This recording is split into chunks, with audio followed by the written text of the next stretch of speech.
Hi, ഞാൻ സ്നേഹ. SL ടോക്സിൻ്റെ പുതിയൊരു വീഡിയോയിലേക്ക് എല്ലാവർക്കും സ്വാഗതം.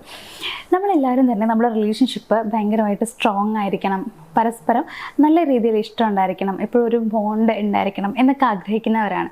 പക്ഷേ പല കാരണങ്ങൾ കൊണ്ടും പലപ്പോഴും നമുക്കതിന് കഴിയാറില്ല. കാരണം നമ്മൾ തന്നെ പലപ്പോഴും കുറേ മിസ്റ്റേക്കുകൾ വരുത്താറുണ്ട്. നമ്മുടെ പാർട്ട്ണറാണെന്നുണ്ടെങ്കിലും നമ്മൾ സ്നേഹിക്കുന്ന ഒരു പേഴ്സൺ ആണെന്നുണ്ടെങ്കിലും ചിലപ്പോൾ അവരുടെ ഭാഗത്തു നിന്നും കുറേ തെറ്റുകളൊക്കെ സംഭവിക്കാറുണ്ട്.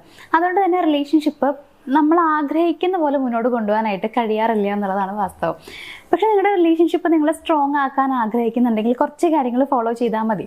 ആ കുറച്ച് കാര്യങ്ങൾ എന്തൊക്കെയാണെന്നുള്ളതാണ് ഇന്നത്തെ ഒരു വീഡിയോയിൽ ഞാൻ പറയാനായിട്ട് പോകുന്നത്. വളരെ കുറച്ച് പോയിന്റ്സ്, സിമ്പിളായിട്ടുള്ള, എല്ലാവർക്കും മനസ്സിലാക്കുന്ന, നമുക്ക് എല്ലാവർക്കും ഫോളോ ചെയ്യാൻ പറ്റുന്നതുമായിട്ടുള്ള കുറച്ച് കാര്യങ്ങളാണ് പറയണത്. അപ്പോൾ അതെല്ലാവരും ഫോളോ ചെയ്യാൻ നോക്കുക. മാത്രമല്ല, റിലേഷൻഷിപ്പ് സ്ട്രോങ് ആവണം എന്ന് ആഗ്രഹിക്കുന്ന ആളുകളൊക്കെ ഈ ഒരു വീഡിയോ മുഴുവനായിട്ട് കാണാനും ശ്രമിക്കുക. അപ്പോൾ നമുക്ക് നോക്കാം എന്തൊക്കെയാണ് നമ്മളെ ഹെൽപ്പ് ചെയ്യുന്ന, റിലേഷൻഷിപ്പ് സ്ട്രോങ് ആവാൻ ഹെൽപ്പ് ചെയ്യുന്ന ആ പോയിന്റ്സ് എന്നുള്ളത്. ഒന്നാമത്തെ ഒരു കാര്യം എന്താണെന്ന് വെച്ച് കഴിഞ്ഞാൽ, നമ്മളെല്ലാവരും വരുത്തുന്ന വളരെ വലിയൊരു തെറ്റാണ് തുറന്ന് സംസാരിക്കുന്നില്ല എന്നുള്ളത്. നമ്മുടെ മനസ്സിൻ്റെ ഉള്ളിലുള്ള കാര്യങ്ങൾ പലപ്പോഴും നമ്മൾ ഓപ്പണായിട്ട് പറയാറില്ല. ഫോർ എക്സാമ്പിൾ പറയുകയാണെങ്കിൽ, പലപ്പോഴും നമ്മൾ ചിന്തിക്കുന്ന ഒരു കാര്യമുണ്ട്, എൻ്റെ ഉള്ളിൽ ഞാൻ പറയാതെ തന്നെ അവർക്ക് വായിച്ചെടുക്കാൻ കഴിയും എന്നുള്ളത്. നമ്മളതിനെ മനസ്സിലാക്കിയെടുക്കുക. നമുക്ക് ഒരാളുടെ മനസ്സ് വായിക്കാനുള്ള കഴിവില്ല. നമ്മളെപ്പോലെ തന്നെയാണ് നമ്മുടെ ചുറ്റുമുള്ള മനുഷ്യരെല്ലാവരും. പ്രത്യേകമായിട്ടുള്ള കഴിവുകളൊന്നും ആർക്കും ഇല്ല. അതുകൊണ്ട് തന്നെ മനസ്സ് വായിക്കാൻ അവർക്ക് കഴിയില്ല. നിങ്ങൾക്ക് ദാഹം ഉണ്ടെങ്കിൽ നിങ്ങൾ തന്നെ പറയണം നിങ്ങൾക്ക് ദാഹിക്കുന്നുണ്ട് എന്നുള്ളത്. മറ്റാരും അത് മനസ്സിലാക്കി നിങ്ങൾക്ക് വെള്ളം കൊണ്ടൊന്നും തരില്ല. അതുകൊണ്ട് തന്നെ നമ്മൾ പറയാതെ, ഇല്ലെങ്കിൽ അവർക്ക് മനസ്സിലാകുന്ന രീതിയിൽ നമ്മൾ ഒന്നും ഒരു ആംഗ്യം പോലും കാണിക്കാതെ അവർക്ക് അത് അറിയാൻ പറ്റില്ല. അതുകൊണ്ട് തന്നെ മനസ്സ് തുറന്ന് സംസാരിച്ചാലാണ് നിങ്ങളുടെ ഉള്ളിലുള്ളത് അവർക്ക് അറിയാൻ പറ്റുള്ളൂ. നിങ്ങളുടെ ഫീലിങ്സ് ആണെങ്കിലും നിങ്ങളുടെ വിഷമങ്ങളാണെന്നുണ്ടെങ്കിലും അത് അവരോട് ഓപ്പണായിട്ട് സംസാരിക്കുക. എന്തുകൊണ്ടാണ് തുറന്ന് സംസാരിക്കുക എന്ന് പറയുന്നതെന്ന് വെച്ച് കഴിഞ്ഞാൽ, ഇപ്പോൾ നിങ്ങളുടെ ഉള്ളിലുള്ളത് നിങ്ങൾ പറയാതിരിക്കുമ്പോൾ നിങ്ങൾക്ക് ആഗ്രഹമുണ്ട് ആ ഒരു കാര്യം നടക്കണം എന്നുള്ളത്, പക്ഷെ നിങ്ങളത് ഓപ്പണായിട്ട് പറയുന്നുമില്ല. അങ്ങനെ ആകുമ്പോൾ നിങ്ങളുടെ ഓപ്പോസിറ്റ് നിൽക്കുന്ന ആൾക്ക് അത് മനസ്സിലാക്കാൻ പറ്റാത്തതുകൊണ്ട് തന്നെ നിങ്ങൾ ആഗ്രഹിക്കുന്ന ആ ഒരു കാര്യം നടക്കാനുള്ള സാധ്യതയില്ല.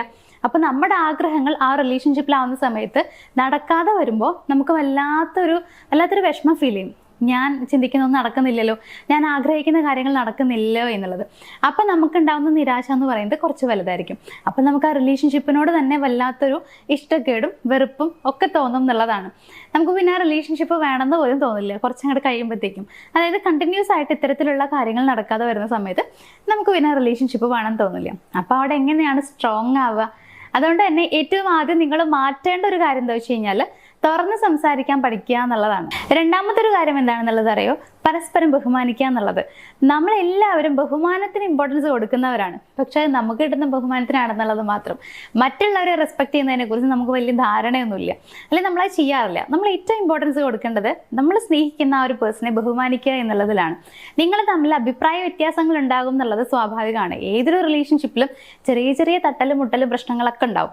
അതൊക്കെ നമ്മൾ പരിഹരിച്ച് മുന്നോട്ട് പോകുമ്പോഴാണ് ബന്ധം കുറച്ചുകൂടി സ്ട്രോങ് ആവുക. അതിൻ്റെ കൂട്ടത്തിൽ നമ്മൾ പാലിക്കേണ്ട ഒരു കാര്യം എന്താണെന്ന് വെച്ച് കഴിഞ്ഞാൽ, അവരെ റെസ്പെക്ട് ചെയ്യുക എന്നുള്ളതാണ്. എത്ര വഴക്കിട്ട് കഴിഞ്ഞാലും, എത്രത്തോളം വിഷമമുള്ള കാര്യം സംഭവിച്ചു കഴിഞ്ഞാലും നമ്മൾ ഒരിക്കലും മോശമായിട്ട് അവരോട് സംസാരിക്കരുത്. മോശം വേർഡ്സ് യൂസ് ചെയ്ത് സംസാരിക്കുക, അല്ലെങ്കിൽ അവരെ വേദനിപ്പിക്കുന്ന എന്തെങ്കിലുമൊക്കെ ചെയ്യുക എന്നുള്ളതൊക്കെ. നമ്മളത് പെട്ടെന്നൊക്കെ മറന്നേക്കാം, പക്ഷേ അവരത് മറക്കണം എന്നില്ല. അപ്പം അതുകൊണ്ട് തന്നെ അവരുടെ ഉള്ളിൽ അതൊരു കരടായിട്ട് ഇങ്ങനെ കിടക്കും എന്നുള്ളതാണ്. അതേപോലെ ഇപ്പം മറ്റുള്ള ആളുകളുടെ മുമ്പിൽ വെച്ച് അവരെ കളിയാക്കുക, നാണം കെടുത്തുക, മോശമായി പെരുമാറുക, ഇതൊന്നും നിങ്ങൾ ചെയ്യരുത്. അവരുടെ പേഴ്സണൽ സ്പേസ് അത് നിങ്ങൾ ബഹുമാനിക്കുക. അവർക്ക് എപ്പോഴും ഒരു റെസ്പെക്റ്റ് നിങ്ങൾ കൊടുക്കുക. ഇതും നിങ്ങൾ പാലിക്കേണ്ട മറ്റൊരു കാര്യമാണ്. മൂന്നാമത്തെ ഒരു കാര്യം, നമ്മൾ കേൾക്കാനായിട്ട് പഠിച്ചേ പറ്റൂ എന്നുള്ളതാണ്. അവർക്ക് കുറേ കാര്യങ്ങൾ പറയാനുണ്ടായിരിക്കാം, ചിലപ്പോൾ ഒന്നും പറയാനുണ്ടാവില്ല, പക്ഷെ നമ്മൾ അവരുടെ കൂടെ ഇരിക്കണം എന്ന് ആഗ്രഹിക്കുന്നുണ്ടാവും. അപ്പോൾ അവർക്ക് അങ്ങനെ എന്തെങ്കിലും പറയാനുണ്ടെങ്കിൽ, ഇപ്പോൾ അവരുടെ ഒരു വിഷമമായിരിക്കും പറയുണ്ടാവുക.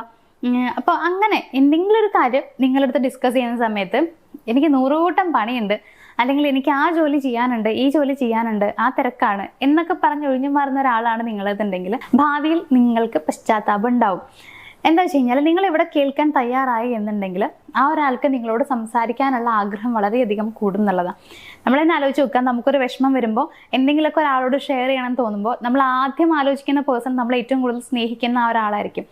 അവരങ്ങനെ നിങ്ങളെക്കുറിച്ച് ആലോചിക്കുന്നത് കൊണ്ടാണ് നിങ്ങളുടെ അടുത്ത് അവർ ആ കാര്യങ്ങളൊക്കെ പറയാൻ വരുന്നത്. നിങ്ങളത് കേട്ടിരിക്കുവാണെന്നുണ്ടെങ്കിൽ വീണ്ടും വീണ്ടും അവരവരുടെ ഓരോ കാര്യങ്ങൾ നിങ്ങളോട് ഷെയർ ചെയ്യും. അങ്ങനെ ഷെയർ ചെയ്യുമ്പോഴൊക്കെ നിങ്ങളോടുള്ള വിശ്വാസവും ഇഷ്ടവും ഒക്കെ അവർക്ക് കൂടി കൂടി വരികയാണ്. അങ്ങനെ ആകുമ്പോഴല്ലേ നിങ്ങളുടെ റിലേഷൻഷിപ്പ് കുറച്ചുകൂടി സ്ട്രോങ് ആവുക. അതല്ലാതെ നിങ്ങൾ കേൾക്കാൻ സമയമില്ല എന്ന് പറയുമ്പോൾ, തിരക്കാണെന്ന് പറയുന്ന സമയത്ത് അവർക്ക് പിന്നെ നിങ്ങളോട് പറയാൻ തോന്നില്ല. പിന്നെ എന്തെങ്കിലും ഭയങ്കരമായിട്ട് ഇങ്ങനെ ആരോടെങ്കിലും പറയണം എന്ന് തോന്നുന്നൊരു കാര്യം അവരുടെ ഉള്ളിൽ ഉണ്ടായിരിക്കാം. ചിലപ്പോൾ ഭയങ്കര സന്തോഷിപ്പിക്കുന്ന കാര്യമായിരിക്കാം, സങ്കടപ്പെടുത്തുന്ന കാര്യമായിരിക്കാം. എന്താണെന്നുണ്ടെങ്കിലും പറയണമെന്നുണ്ടെങ്കിൽ പോലും നിങ്ങളോട് ചിലപ്പോൾ അവരത് പറയില്ല. അങ്ങനെ പറയാതെ ആകുന്ന സമയത്ത് ഭയങ്കരമായിട്ട് അവർ അകന്നു പോവുക ചെയ്യുക. നിങ്ങൾ അവർക്ക് പ്രത്യേകിച്ച് സൊല്യൂഷൻസ് പറഞ്ഞു കൊടുക്കേണ്ട ആവശ്യമില്ല, ചിലപ്പോൾ മറുപടി പറയേണ്ട ആവശ്യം പോലും ഉണ്ടാവില്ല. പക്ഷേ കേൾക്കാൻ പഠിച്ചേ പറ്റുള്ളൂ. നല്ല രീതിയിൽ അവർ പറയുന്ന കാര്യങ്ങൾ കേട്ടിരിക്കുക, ശ്രദ്ധയോടുകൂടി കേട്ടിരിക്കുക. ഫോണും നോക്കി കേൾക്കല്ല, നീ പറയുന്നത് ഞാൻ കേൾക്കുന്നുണ്ട്, എനിക്ക് മനസ്സിലാകുന്നുണ്ട്, ആ രീതിയിലായിരിക്കണം. അത് അവർക്കും ഫീൽ ചെയ്യണം എന്നുള്ളതാണ്. ഇനി നാലാമത്തെ ഒരു കാര്യം എന്താണെന്നുള്ളത് അറിയോ? ക്വാളിറ്റി ടൈമാണ്. ക്വാണ്ടിറ്റി ടൈമിൽ വലിയ പ്രാധാന്യമൊന്നുമില്ല. 2 മണിക്കൂർ കൂടെ ഇരുന്നു എന്നുള്ളത് കൊണ്ട് പ്രത്യേകിച്ച് കാര്യമൊന്നുമില്ല എന്ന് കരുതി തീരെ കാര്യമില്ല എന്നല്ല കേട്ടോ. അവർക്ക് കൂടെ ഇരിക്കുന്നതും സന്തോഷമായിരിക്കും. പക്ഷെ അതിനേക്കാൾ കുറച്ചുകൂടി അവരെ സന്തോഷിപ്പിക്കുന്നത് കൂടെ ഇരിക്കുന്ന ആ 2 മണിക്കൂർ അത് ഒരു ക്വാളിറ്റി ടൈമായിട്ട് അവർക്ക് ഫീൽ ചെയ്തു എന്നുള്ളതാണ്. നിങ്ങൾ കുറേ സംസാരിക്കുന്നു, അവർക്ക് വേണ്ട കാര്യങ്ങൾ ചെയ്തു കൊടുക്കുന്നു, നല്ലൊരു മെമ്മറി നിങ്ങളവിടെ ക്രിയേറ്റ് ചെയ്യുക എന്നുള്ളതാണ്. അതായത് കുറച്ച് സമയം മതി, പക്ഷെ ആ കുറച്ച് സമയത്തിൽ തന്നെ ആ സമയം തന്നെ നിങ്ങൾക്ക് ഭയങ്കര വാല്യൂ ഉള്ളതായിട്ട് ഫീൽ ചെയ്യണം. ക്വാളിറ്റി ടൈമിനാണ് ഇമ്പോർട്ടൻസ് ഉള്ളത്. അത് എപ്പോഴും നിങ്ങൾ പാലിക്കണം. എത്ര തിരക്കാണെന്നുണ്ടെങ്കിൽ അവയൊന്ന് വിളിക്കുക, സംസാരിക്കുക. അതിന് നിങ്ങൾ മനസ്സ് കാണിച്ചേ പറ്റൂ. അതിനും നിങ്ങൾ പരിശ്രമിക്കുക. ഇനി ലാസ്റ്റ് പോയിന്റ് എന്ന് പറയുന്നത് ചെറിയ രീതിയിലുള്ള സ്നേഹപ്രകടനങ്ങളാണ്. അതിന് വളരെയധികം പ്രാധാന്യമുണ്ട്. നമ്മൾ സ്നേഹിക്കുന്ന ആളെ ഏറ്റവും കൂടുതൽ ആഗ്രഹിക്കുന്നുണ്ടാവും നമ്മുടെ സ്നേഹം. അതായത് നമ്മൾ ആഗ്രഹിക്കുന്ന പോലെ തന്നെയാണല്ലോ അവരും ചിന്തിക്കുക. അപ്പോൾ നമ്മുടെ ഉള്ളിൽ ഇങ്ങനെ സ്നേഹം കുന്നുകൂട്ടി വെച്ചിട്ട് അവരെ കാണുന്ന സമയത്ത് ദേഷ്യം പ്രകടിപ്പിച്ചിട്ട് യാതൊരു കാര്യമില്ല. അവർക്കത് മനസ്സിലാകണം എന്നുണ്ടെങ്കിൽ, അതായത് നമ്മുടെ ഇഷ്ടം അവർ അറിയണം എന്നുണ്ടെങ്കിൽ നമ്മളെ സ്നേഹം അവരോട് എക്സ്പ്രസ് ചെയ്തേ പറ്റുള്ളൂ. അതിന് കുറേ വഴികളുണ്ട്. നിങ്ങൾക്ക് മെസ്സേജ് അയക്കാം, അവരെ വിളിച്ച് സംസാരിക്കാം, അവർ പോലും അറിയാതെ അവരെ കാണാൻ പോവാം, അല്ലെങ്കിൽ നിങ്ങൾക്ക് മീറ്റ് ചെയ്യാനുള്ള ഒരു പ്ലാനൊക്കെ തയ്യാറാക്കാം. മീൻസ് അങ്ങനെ പോകാനൊക്കെ ശ്രമിക്കുക എന്നുള്ളതാണ്. അങ്ങനെ കുറേ രീതിയിൽ നിങ്ങൾക്ക് അവരെ സന്തോഷിപ്പിക്കാനുള്ള വഴികളുണ്ട്. അതേപോലെ തന്നെ നിങ്ങൾ ശ്രദ്ധിക്കേണ്ട ഒരു കാര്യം എന്താണെന്നുള്ളത് അറിയോ? നിങ്ങൾ തമ്മിൽ പ്രശ്നങ്ങൾ ഉണ്ടാകുന്ന സമയത്ത് ഒരിക്കലും നിങ്ങൾ അവരെ ടാർഗറ്റ് ചെയ്യരുത്. നേരെ മറിച്ച് പ്രശ്നം പരിഹരിക്കുക എന്നുള്ളത് മാത്രം നോക്കുക. എനിക്ക് ജയിക്കണം എന്നുള്ളൊരു ചിന്താഗതി നിങ്ങളിൽ ഉണ്ടാവാൻ പാടില്ല. പ്രശ്നം പരിഹരിക്കാം, അത്ര മാത്രമായിരിക്കണം നിങ്ങളുടെ മൈൻഡിൽ. അപ്പോൾ അതേപോലെ തന്നെ ഇപ്പോൾ അവരുടെ അടുത്ത് നന്ദി പ്രകടനം വളരെ ഇമ്പോർട്ടൻ്റ് ആണ്. എന്തെങ്കിലുമൊക്കെ കാര്യങ്ങൾ ചെയ്തു തന്നു എന്നുണ്ടെങ്കിൽ അപ്രിസിയേഷൻ നൽകുക, അതേപോലെ തന്നെ നന്ദിയും പ്രകടിപ്പിക്കുക. അപ്പോൾ ഇത്രയും കാര്യങ്ങളൊക്കെ നിങ്ങൾ ചെയ്താൽ മതി. നിങ്ങൾ തമ്മിലുള്ള ആ ഒരു റിലേഷൻഷിപ്പിൻ്റെ ഒരു ബോണ്ട് കൂടുതലാകാൻ വേണ്ടിയിട്ട്, അല്ലെങ്കിൽ റിലേഷൻഷിപ്പ് സ്ട്രോങ് ആവാനായിട്ട് ഇത്രയും കാര്യങ്ങൾ ധാരാളമാണ്. ഇതിലൂടെ തന്നെ ബാക്കിയെല്ലാം വരും. വിശ്വാസമാണെന്നുണ്ടെങ്കിലും സ്നേഹമാണെങ്കിലും ഒക്കെ ഈ പറഞ്ഞ കാര്യങ്ങൾ ചെയ്യുന്നതിലൂടെ വരും എന്നുള്ളതാണ്. സോ അതുകൊണ്ട് തന്നെ ഇത് നിങ്ങൾ ആദ്യം ഒന്ന് ശീലിക്കുക. എൻ്റെ റിലേഷൻഷിപ്പ് തീരെ ഓക്കെ അല്ല, സ്ട്രോങ് അല്ല എന്നൊക്കെ നമ്മൾ ചിന്തിക്കുന്നുണ്ടെങ്കിൽ അതിൻ്റെ പുറകിൽ കാരണങ്ങളുണ്ടായിരിക്കും. നമ്മൾ വരുത്തേണ്ട കുറച്ച് മാറ്റങ്ങൾ, നമ്മൾ ഫോളോ ചെയ്യേണ്ട കുറച്ച് കാര്യങ്ങൾ അതൊക്കെ ഉണ്ടാവും. അതൊക്കെ നമ്മൾ ചെയ്യുവാണെന്നുണ്ടെങ്കിൽ നമ്മൾ ആഗ്രഹിക്കുന്ന പോലെ ഒരു ബന്ധം കൊണ്ടുവരാനും പറ്റും. അപ്പോൾ ഇതൊക്കെ നിങ്ങൾ ഫോളോ ചെയ്താൽ മതി. ഇനി ഇതൊക്കെ ചെയ്തിട്ടും നിങ്ങളുടെ റിലേഷൻഷിപ്പ് ഓക്കെ ആവാത്ത ആളുകളൊക്കെ ഉണ്ടായിരിക്കും. കുറേ സാക്രിഫൈസ് ചെയ്തു, കുറേ കാര്യങ്ങൾ ചെയ്ത് നോക്കി, എപ്പോഴും എൻ്റെ റിലേഷൻഷിപ്പ് ഓക്കെ ആയിട്ടില്ല, എപ്പോഴും പ്രശ്നങ്ങൾ മാത്രമാണ് എന്ന് പറയുന്ന ആളുകളൊക്കെ ഉണ്ട്. അങ്ങനെ പ്രോബ്ലംസ് നിങ്ങൾ ഫേസ് ചെയ്യുന്നുണ്ടെങ്കിൽ നിങ്ങൾക്ക് ധൈര്യമായിട്ട് ഞങ്ങളെ കോൺടാക്ട് ചെയ്യാം.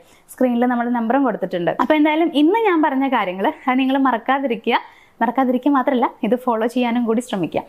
അപ്പോൾ ഞാൻ പറഞ്ഞ പോലെ എന്തെങ്കിലുമൊക്കെ പ്രശ്നങ്ങളുണ്ടെങ്കിൽ ഞങ്ങളെ കോൺടാക്ട് ചെയ്യാം. അപ്പോൾ എന്തായാലും ഇന്നത്തെ ഒരു വീഡിയോ ഇവിടെ വെച്ച് ഞാൻ നിർത്തുകയാണ്. നമുക്ക് മറ്റൊരു വീഡിയോയിൽ കാണാം. താങ്ക്